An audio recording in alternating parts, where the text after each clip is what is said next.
Hola la communauté, comment allez-vous? Aujourd'hui, on va parler de Claudette Colvin. Claudette, c'est une figure emblématique qui a fait évoluer beaucoup de choses, mais dont trop peu de monde a entendu parler. Cette histoire, vous allez le voir, rappelle que les plus gros changements commencent parfois par les actions courageuses d'une seule personne. Parlons un peu de Claudette pour bien commencer. Claudette, elle est née le 5 septembre 1939 à Birmingham, en Alabama. Elle va rapidement être adoptée par son oncle et sa tante, car sa mère sera dans l'incapacité financière de s'occuper d'elle. Pour bien comprendre les événements à venir, il faut que je vous rappelle un peu le contexte historique dans lequel elle va grandir. Dans les années 1950, les États-Unis sont profondément divisés par la ségrégation raciale. Les Noirs faisaient face à de nombreuses restrictions, vous vous en doutez, interdiction de fréquenter les mêmes écoles, d'utiliser les mêmes installations publiques, ou même de s'asseoir aux mêmes endroits dans les transports en commun que les Blancs. Exemple, à cette époque-là, quand vous prenez le bus et que vous êtes noir, il est dit que les rangs qui sont à l'arrière sont pour vous. Mais les 10 premiers rangs, par contre, sont pour les blancs. La subtilité, c'est qu'il est aussi dit qu'un blanc doit toujours avoir une place assise. Donc si un blanc ne trouve pas de place et qu'il doit rester debout, il faut que le noir du rang qui suit lui laisse sa place. Mais en même temps, comme il est dit qu'un blanc ne peut pas s'asseoir à côté d'un noir, il faut aussi que tous les noirs du même rang se lèvent et quittent leur place. Tout ça selon le magnifique concept séparés mais égaux. Claudette, elle se souvient même qu'à Pâques, elle devait s'acheter une paire de chaussures qu'elle pouvait se procurer uniquement dans les magasins pour les blancs. Étant donné qu'elle n'avait pas le droit de se rendre dans le magasin, sa mère du coup a dû tracer le contour de ses pieds sur un sac en papier et le donner au vendeur afin qu'il puisse trouver la taille la plus proche pour Claudette parce qu'il n'avait pas le droit d'aller les essayer. Malgré tout, Claudette, en grandissant, c'est une élève brillante, curieuse, passionnée par l'apprentissage, mais surtout particulièrement intéressée par l'histoire afro-américaine et la lutte pour les droits civiques. Ce qui peut se comprendre au vu du contexte. En gros, Claudette, elle vit dans un environnement rempli d'injustice et elle a profondément envie de changer les choses.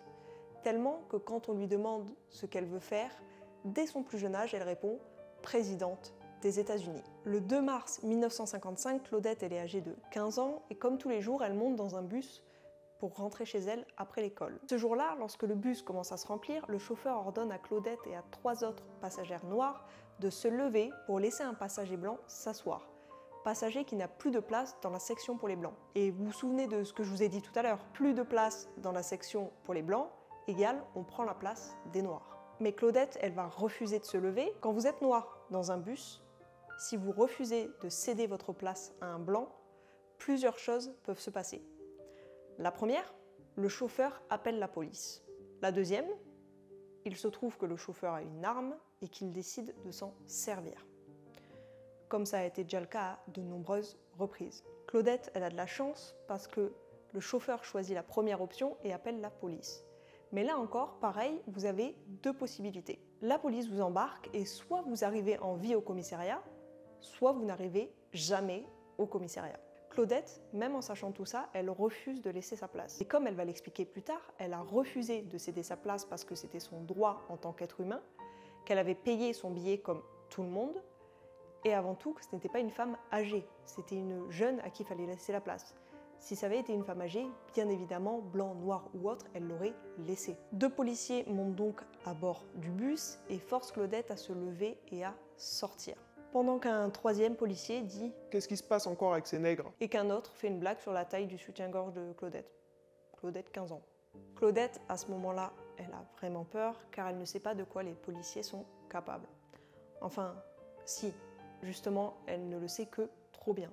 La même année, un garçon de 14 ans a dit « au revoir bébé » à une femme blanche dans un magasin et il a été retrouvé quelques jours plus tard dans une rivière, mort, avec une balle dans la tête, l'œil arraché et un côté du crâne écrasé.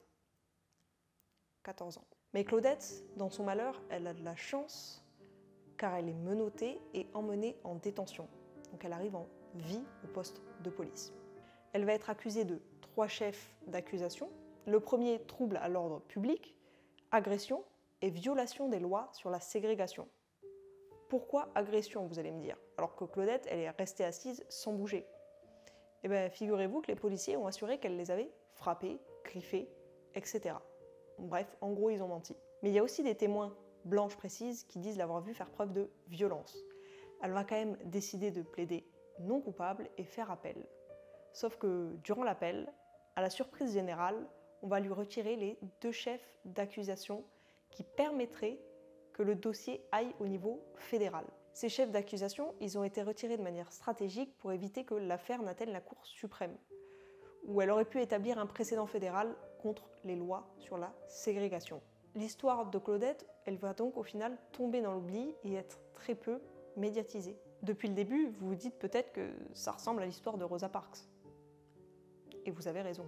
Ce qui est intéressant, c'est que Rosa Parks, elle est là depuis le début de l'affaire de Claudette. Quand Claudette fait son geste, la personne qui va collecter l'argent pour payer les frais d'avocat, c'est Rosa Parks. En fait, son travail à elle, c'est de recenser tous les actes racistes qui ont eu lieu sur Montgomery.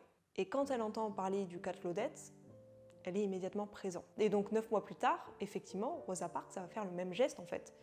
Et ça conduit à la suite que vous connaissez probablement déjà. Mais alors pourquoi on a entendu parler de Rosa Parks et pas de Claudette du coup? Alors que c'était la première quand même à faire le geste.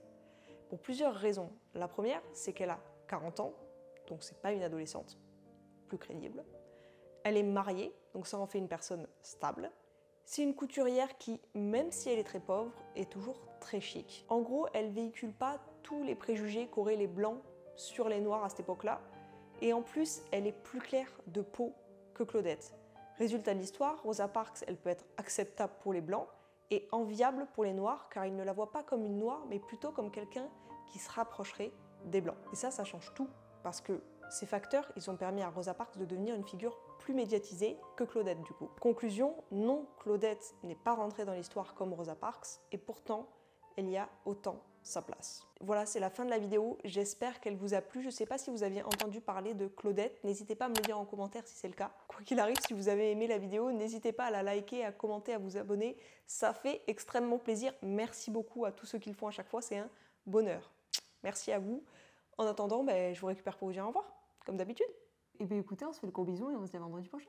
Gros bisous.